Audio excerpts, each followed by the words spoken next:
Welcome back for this Cyber Squad gaming video. Today we're going to be discussing the news that Microsoft has agreed to purchase Zenimax Media.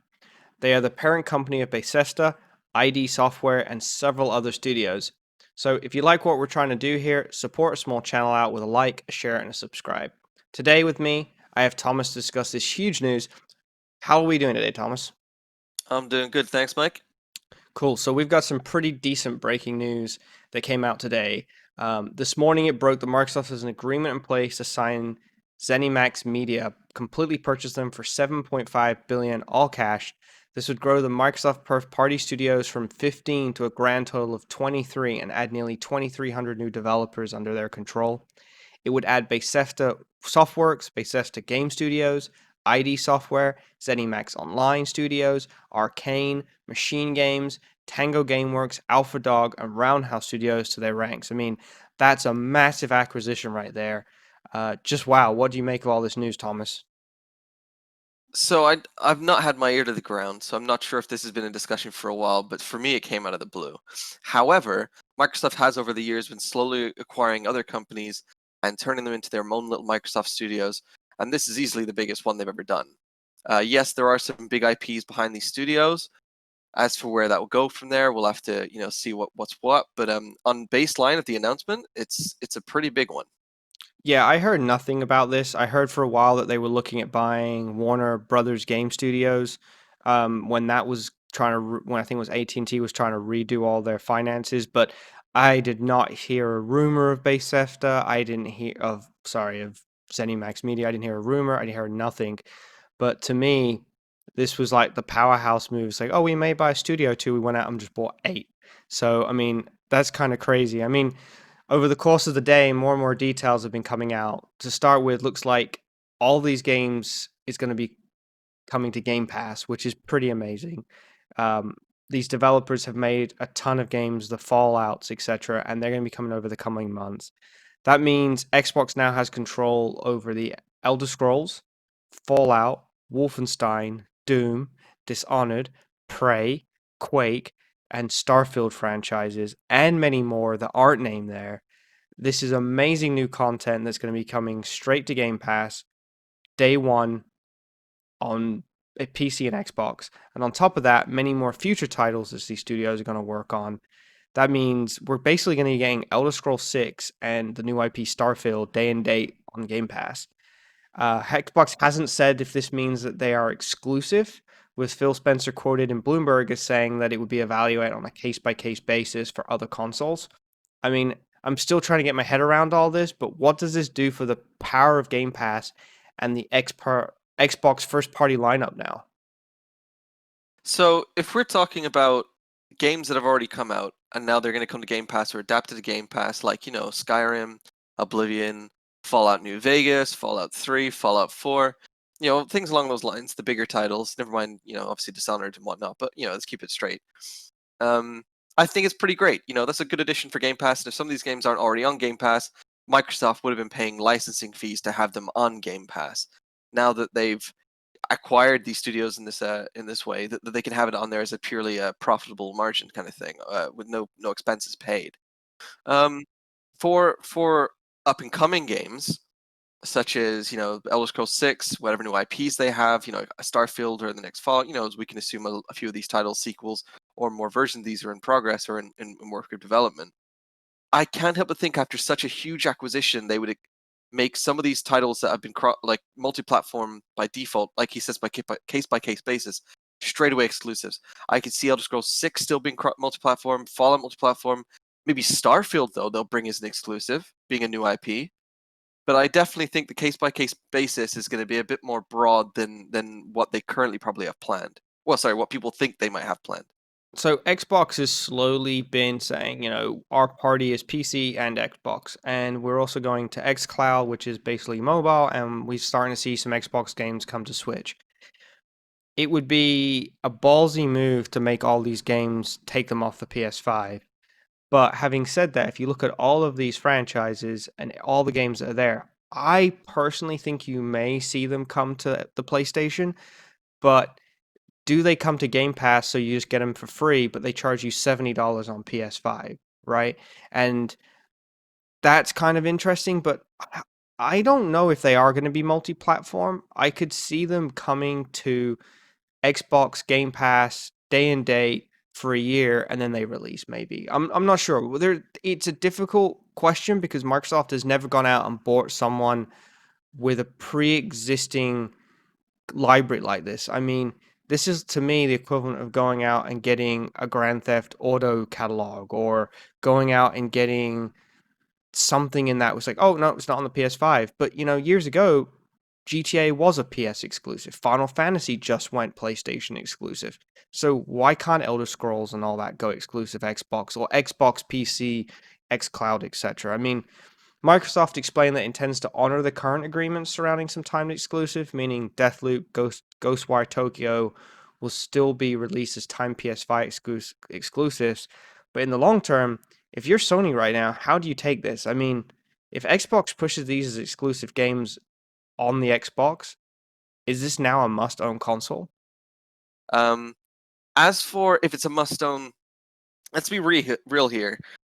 Despite the fan base behind the content, and despite the legacy of these developers, like they've definitely not been as successful as they used to be. You know, their creation engine they use for a lot of their titles is bug-ridden and out of date for what's there. You know, we've chatted before about things like The Witcher really pushing what open world should be, and then you have these other games that are still struggling with keeping up with such things, and they still plan to use the creation engine, or are using creation engine, for Elder Scrolls 6 and Starlink. So currently, I think the acquisition's going to be not that much of an effect on the industry, apart from the Game Pass situation. But I think coming forward after Elder Scrolls 6, after that, when Microsoft can really dig their claws into, we want you guys to do this, we're going to pump money into stuff, and we want to start something new from scratch. I think that's when you'll start seeing the talent roll in. I think that's when you'll start seeing the new games, even based on the existing IPs, be like quality up. And then at the end of the day, one of the things I think I saw someone talk about before is, maybe now we can finally get a Fallout New Vegas too, right? Yeah, I mean, I think, to be honest with you, this is pennies to Microsoft. 7.5 billion cash, so what? And I think if they pull them all exclusive because they just bought all those franchises, you can still make $1 billion for a console with a game like that if it launches on the PC and the Xbox over a number of years. So I personally think that it's going to be a real test of the Xbox's philosophy of gaming for everyone. But, maybe they'll say, well, you can have all these games, just let Game Pass be on PlayStation, right? I've heard that rumor too. Like, Microsoft don't care if their Game Pass, they want their Game Pass on Samsung TVs, they want it in PlayStations, they want whatever. And this is a push to say, could they just go to Sony and say, well, you can have all these games, but they're going to have to be behind Game Pass. Put Game Pass on your console, right? And that's going to be interesting. We're getting into a lot of hypotheticals on where they're thinking here. All we know is Microsoft is definitely pushing a different way of doing gaming and market at the moment. As we talked about before, we wouldn't be surprised if they came up with something else, over the coming months, or, that they just have. We didn't expect this was coming, but at the same time, we're like, okay, here's their next stage of whatever plan they have going with acquiring this new company, all these IPs, and what they want to do with them. But they're definitely looking long term in what you were saying.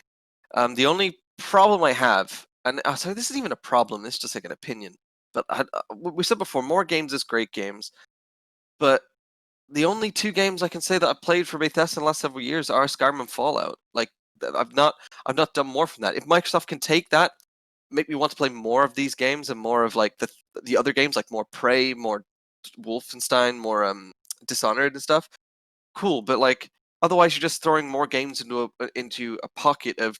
But do I want to play? I already have several other games I need to play. Now, that's not a defense or like a diss at the or a dig at the situation. Not at all. It's just we know they're going to do different routes, and Microsoft is definitely pushing down the whole just lots and lots and lots of games. Pick one you want to play it. Even if there's 10 you don't want to, one you will. Well, let's bring that on, right? Because part of the news that came out with all that was Game Pass grew from 10 million to 15 million users over the last 6 months. That means people that are signing up are being retained. It means they're going past their introductory dollar for a month. It looks like it's the place to be. It's a growing service. On top of that, EA Play is joining Game Pass later this year.